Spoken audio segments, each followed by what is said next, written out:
आने वाला है हाइड्रा टेप, जहाँ मुझे आशा है कि कुछ न कुछ वहाँ पर बदलता हुआ आपको जरूर देखने को मिल सकता है। पूरी स्पीड के साथ कार नंबर 4 निकल चुकी है। उन्हीं को फॉलो करते हुए पीछे की कार्स भी अपनी स्पीड को बिल्कुल कम नहीं करना चाहती। ये क्या, कार नंबर 4 अपना कंट्रोल खो चुकी है? क्या वो खुद को रिबैलेंस कर सकती है?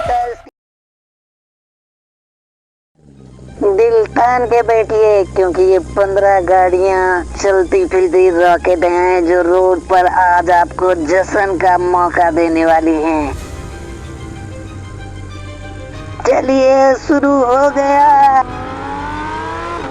जैसा हमने सोचा था वैसा ही स्टार्ट देखने को मिल रहा है। सारी कार अपना दम दिखाने की कोशिश में लग चुकी हैं, लेकिन कार नंबर 4 सावतारी, जिनके टायर्स की चर्चा आगे से पहले बहुत हुआ था, और वो हो सकता है ये उसकी स्ट्रेटेजी हो, तेजी से गेट के पास पहुंचना, जिससे बाकी गाड़ियों के बैलेंस में भी समस्या है। दूसरे ड्राइवर को सावतारी की बराबरी करनी है तो वो एक तरीके का गैम्बल ही होगा। आखिर में क्या मुझे कुछ ठीक नहीं लग रहा, मैं ऐसे नहीं देख सकती।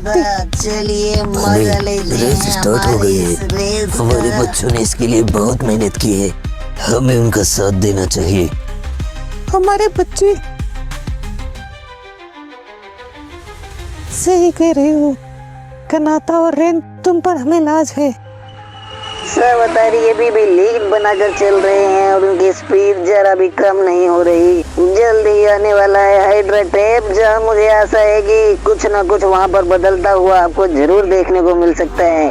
पूरी स्पीड के साथ कार नंबर 4 निकल चुकी है। उन्हीं को फॉलो करते हुए पीछे की कार्स भी अपनी स्पीड को बिल्कुल कम नहीं करना चाहती।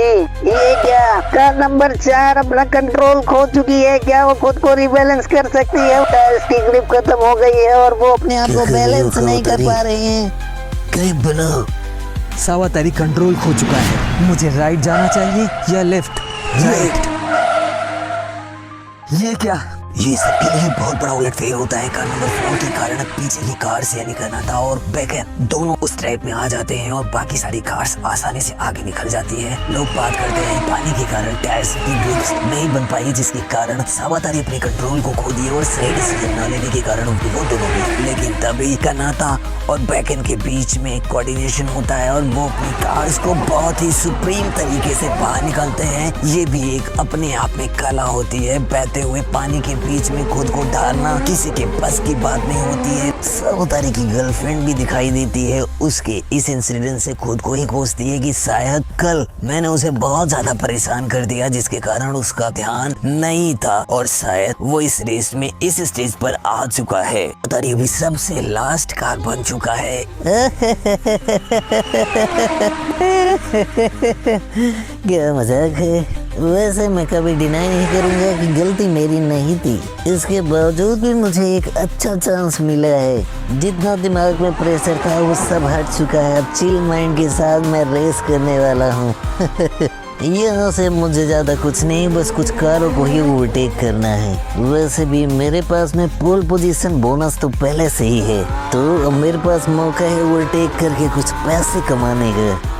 ऊपर की टॉप पोजीशन चेंज होने से चारों तरफ अफरा तफरी मच चुकी है। किसी को ये एक्सपेक्टेड नहीं होता है। बाकी कारों के पास में अब एक अच्छा मौका और बहुत ज्यादा प्रेशर भी है कि किस तरीके से वो इन पोजीशन को होल्ड करते हुए इस रेस को फिनिश करने वाले हैं। 11 नंबर पर पहुंच चुका है कनाता, लेकिन सबको पता है कि उसके अंदर कितना पोटेंशियल है और वो क्या कर सकता है। रेस का पूरा रुख बदल सकता है। कोई भी उसे हल्के में नहीं लेने वाला है। और उसके जस्ट पीछे बैकएंड रेस का राजा, उसे कौन नहीं जानता। अब उसकी स्ट्रेटेजी क्या होने वाली है, यहाँ से सबको उसी का इंतजार।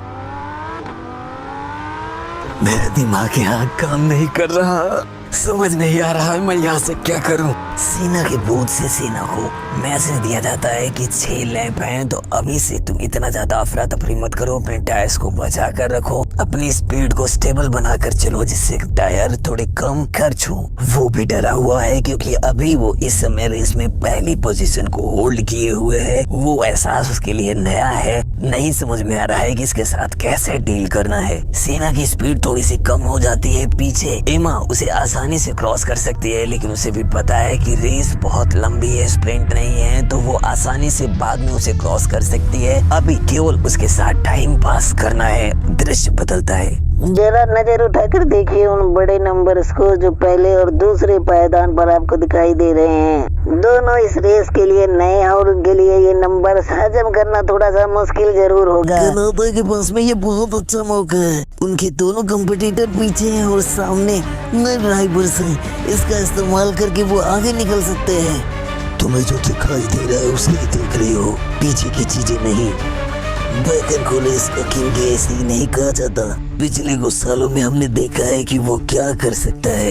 इस रेस को चमचमाती हुई पीली सुपरा और ग्रीन कलर की मार्टिन बहुत अच्छे से लीड कर रहे हैं। 3 नंबर पर फरारी भी अपनी जगह छोड़ने को तैयार नहीं। रेस की अगली उलटफेर हो सकती है क्योंकि आने वाला है नया ट्रैप। सुनो सान, आप इस ट्रैप को किस तरीके से देखते हैं? कोशिश कर सकता हूँ। वैसे तो ये ट्रैप बनाया गया है इंसानों द्वारा ही। इससे पार जाना किसी भी कार के लिए बहुत आसान होता है, लेकिन कार को कंट्रोल करना थोड़ा सा मुश्किल होता है। और यही होता है आपका सबसे बड़ी समस्या। जंप करना तो आसान है, लेकिन लैंडिंग के बाद में कार को संभालना बहुत मुश्किल है। अगर मुझसे पूछे तो एक आसान सा तरीका होता है। आप अपनी कार की स्पीड को इतना मैनेज करके रखिए कि जैसे ही वो गिरे, एक्सीलेट करते ही वो कार आगे जानी चाहिए, क्योंकि एक्सीलेटर के साथ कार का कंट्रोल बहुत अच्छे तरीके से बढ़ जाता है। लेकिन अगर पहले ही वो इतनी स्पीड में होगी, आपके कंट्रोल में नहीं होगी, तो एक्सीलेटर देने के बाद भी आप उसे कंट्रोल नहीं कर सकते। इस रेस में लीड कर रही तीनों कार अब जंप के लिए तैयार हैं। देखना होगा कि उन्हें इन सारी चीजों से कोई समस्या होती है कि आसानी से वो ट्रैप को क्रॉस करते हुए आगे निकल जाएंगे। इन्होंने तो इसे बहुत ही आसानी के साथ कंप्लीट किया है, जैसे एक प्रोफेशनल जंप राइडर करता है। बहुत बढ़िया, इनसे यही एक्सपेक्ट था। चलिए आपको फिर से लेकर चलते हैं कार नंबर 12 जो 86 के एकदम पास चिपकी हुई है। वहाँ हमें कार नंबर 1286 के बीच की मेंटल स्टेट के बारे में पता चलता है, जहाँ कार नंबर 12 कनाता के बारे में बखूबी जानता है। वो उससे दूर नहीं जाना चाहता, बस उसके पीछे कवर अप करते हुए आगे जाना चाहता है और लास्ट में वो अपना मूव्स ट्राई करेगा। वही कनाता अपने से पायदान से बिल्कुल खुश नहीं है और चाहता है कि खुद को बेटर पोजीशन पे ले जाए, जिसके लिए वो आगे जाना चाहता है। और वही कचागिरी कनाता अपने मूव्स को लेता है और वो कार नंबर 3 को ओवरटेक करने की कोशिश करता है। उसे देखकर कार नंबर 3 डर जाता है। एक बार फिर से एक नई रेस में कनाता उसे ओवरटेक करने वाला है, जिसे समझ नहीं पाता और कनाता आगे निकल जाता है। उसी के साथ कार नंबर 12 भी आगे आता है और समझ जाता है किंग को हराना बहुत मुश्किल है। उसका कॉन्फिडेंस लूज हो जाता है और वो आसानी से वो भी निकल जाता है। लेकिन ये क्या, कार नंबर 18 भी उसका फायदा उठाती है। थोड़ी सी मशक्कत के बाद वो भी आगे निकल जाती है, जो कि बहुत ही अच्छा ट्रायो कॉम्बिनेशन बन चुका है। कार नंबर 18 के लिए ये बहुत ही ज्यादा अमेजिंग होता है। कमेंटेटर इसी बात को एक्सप्लेन करते हैं कि कॉन्फिडेंस लैक होने के कारण कैसे उसने अपनी पोजीशन लूज की। अब 3 पायदान नीचे जा चुका है। दृश्य बदलता है, हमें एंजल्स दिखाई देती हैं जिनके साथ इंटरव्यूज चल रहे हैं और उनकी छुट्टियों के बारे में वहाँ चर्चा हो रही है। दृश्य बदलता है, कनाडा एक बार और ओवरटेक करता है। इस बार कार नंबर 13 की बारी होती है। कनाडा अपनी स्पीड को इंक्रीज करता है और वो आसानी से उसके पीछे छोड़ता हुआ जाता है और उसी के पीछे वो कुछ समझ पाता। कार नंबर 12 भी उसी के पीछे आगे निकलती हुई जाती है, जिसे वो बिल्कुल रोक नहीं सकता। जैसे ही कार नंबर 12 आगे जाती है, 18 भी उसका फायदा उठाते हैं। ये लोग फिजिक्स के रूल्स का अच्छा इस्तेमाल कर रहे हैं। सारी एयर कनाडा के पास जा रही है। पीछे 12 और 18 को एक स्पेशल स्पेस मिल रहा है, जहाँ से कार को निकालना बहुत ही इजी ड्राइविंग हो जाती है। उनके इंजन्स बहुत अच्छे तरीके से काम कर रहे होते हैं। इसी का फायदा उठाते हुए वो तीनों एक और ओवरटेक को अंजाम देते हैं। सभी लोग बहुत ही ज्यादा खुश हो जाते हैं। कार नंबर 18 के लिए सबसे ज्यादा बेनिफिशियल पॉइंट होता है, क्योंकि एयर प्रेशर उनकी कार पर बिल्कुल नहीं आ रहा होता है। वो आसानी से कार को लीड कर सकती है। लोग इसी पर बात करते हुए भी दिखाई देते हैं, लेकिन वो कोई सोची समझी साजिश नहीं थी। पहले इंसिडेंट के बाद में 18 की किस्मत थी,